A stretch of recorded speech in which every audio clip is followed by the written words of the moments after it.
Welcome back to the Jones Den. I'm Mary. Today is Sunday, November 30th, 2025. And we hear every day about artificial intelligence and all the new technologies and advancements that are coming with AI. But with AI is also coming for your jobs. So I wanted to go over the list of right now, the top 20 jobs that will be replaced by AI. The first one is data entry. And the second is telemarketing. Number 3, call center customer service. And this industry employs about 3 million people. So potentially 3 million United States workers are going to lose their jobs to AI. Number 4, finance, credit checker or authorizer. Number 5, factory line worker, manufacturing. That's 1.9 million Americans that are employed in that sector. Number 6, retail salesperson is going to be replaced by AI because of more online sales and people being able to check out at a kiosk without a person. And the retail sales employ 3.68 million people in the United States. And then number 7, bookkeeper, finance, accounting. That's 1.66 million people employed. Number 8, proofreader, editor, which they need all the help they can get, it seems. And that employs about 6,700 people, but that's in media and publishing. And then, so they're expecting AI to take over that. I think AI is also going to need a proofreader because I think you and I can both tell when you're reading an article if a person wrote it or AI wrote it. Number 9, paralegal. Number 10, and paralegal is huge because that's an excellent career for people, and that employs about 366,000 people in the U.S. And the median salary is about $61,000. And number 10, content writer, marketing and media. 11, fast food, another big employer. Fast food employs about 3.68 million people in the United States. Number 12, travel agents will be replaced. Number 13, dispatcher transportation. That employs about 206,000 people. Insurance underwriters will be replaced by AI. And that employs about 118,000, but those are good paying positions. Number 15, loan officers. Those will be replaced by AI. 16, billing clerk, healthcare. That employs about 500,000 people, and that's a pretty solid earning position as well.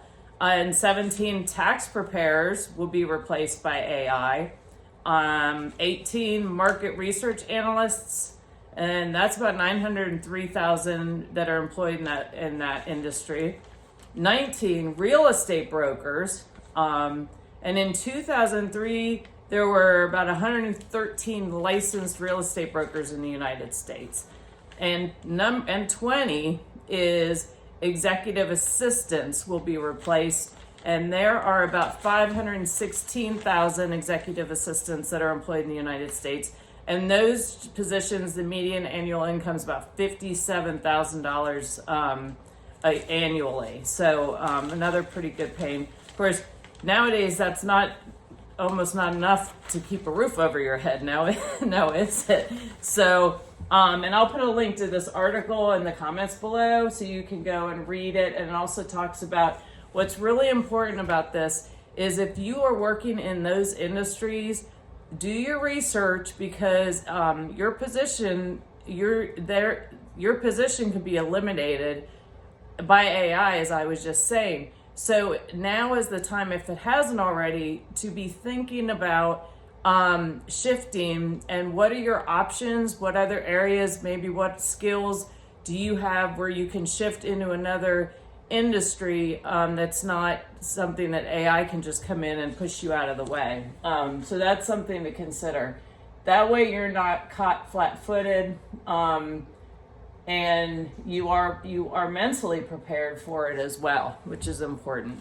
And then this morning there was an article on Zero Hedge titled AI Wants Your Job and Now It Wants Your Electricity Too. And it said, do the math, actually don't, it's too depressing. And the article said, if you thought the 250-year arc of American innovation was heading towards some sleek Jetson-style future, we've got some news for you. We're basically replaying 1905 with GPUs instead of steam engines, only this time instead of Edison tinkering with bamboo filaments, it's Google and NVIDIA fighting over who gets to drain the national grid first. According to UBS's new report on U.S. electrification, a glossy ode to quote-unquote progress that somehow reads like a utilities sector obituary, America is about to collide head-on with a physics problem. AI needs more electricity than the country can produce. A single NVIDIA GPU now consumes as much power as an entire U.S. household, and hyperscaler data centers deploy 500,000 to 1 million of them at a time. So do the math. Because the math doesn't add up. And the article also talked about that the hyperscalers, which are Google, Meta, Microsoft, and Amazon, are already, one, hoarding land near high-capacity transmission lines, two, striking private power deals with utilities, number three, absorbing costs of new supplies themselves, and then number four, shopping for nuclear microreactors. And meanwhile, Washington is acting like the electric grid is fine because these data centers only care about powering the data center, and will do whatever it takes to do that. And they're not concerned about your neighborhood and whether or not you have a grid down situation or there's a brownout. As long as their AI data center is functioning, that's it. And also a lot of people are starting to see fees showing up on their power bills. And when we had the Green New Deal going in Virginia, we had a lot of extra fees funding that. And then they're kind of now switching it over into a percentage fee. And then the article goes on to say, here's the uncomfortable truth. There is no AI without power. And right now, AI is outbidding everyone else for the last electrons on the grid. And it said, electricity demand is expected to grow 2 to 3% annually faster than GDP. Energy outages already cost the United States $150 billion per year in lost production. And also, we see that with the rolling blackouts that we've seen, just from weather and just from overuse with the existing infrastructure. And the report also warns reliability is the number one risk. The bottom line, while Wall Street cheers the AI revolution, the UBS's report actually reveals the actual storyline. AI isn't an innovation problem, it's an electricity problem. We don't have enough, we won't build enough fast enough, companies know it. If AI is the new gold, electricity is the new gold mine, and hyperscalers already bought the land, and the rest of us, we will get the bill. So again, we go back to always prepare the best you can. Prepare in the event that your job is basically taken by AI. You used to answer the phone or you were customer service. Now they have an AI robot doing that. And I swear I read an article that I think only like 25 to 30% of customer service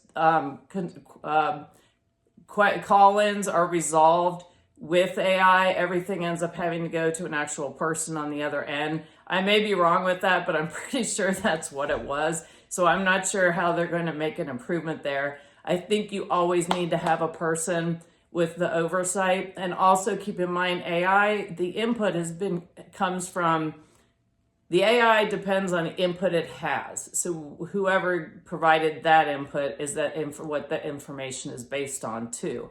So again, prepare, think about if you're replaceable by AI, how do you respond to that?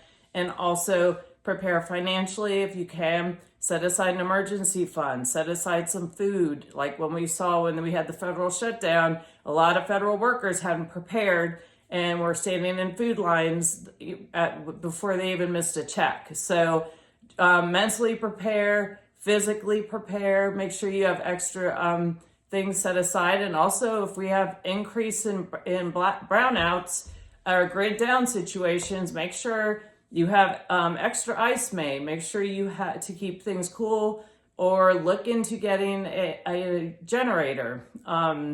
Also, extra water on hand. Again, canned non-perishables, manual can opener, and have a backup, because I made the mistake of buying cheap ones, and thankfully I had a backup. But really kind of take an inventory and also emergency candles are really important in the event that the power goes out. If you have a fireplace, make sure you're stocked up on wood, particularly we're going into winter. So anyway, I hope you found this helpful. Thank you all for watching. Please like, share, and subscribe if you haven't already. And I look forward to talking to you again soon. Have a great day.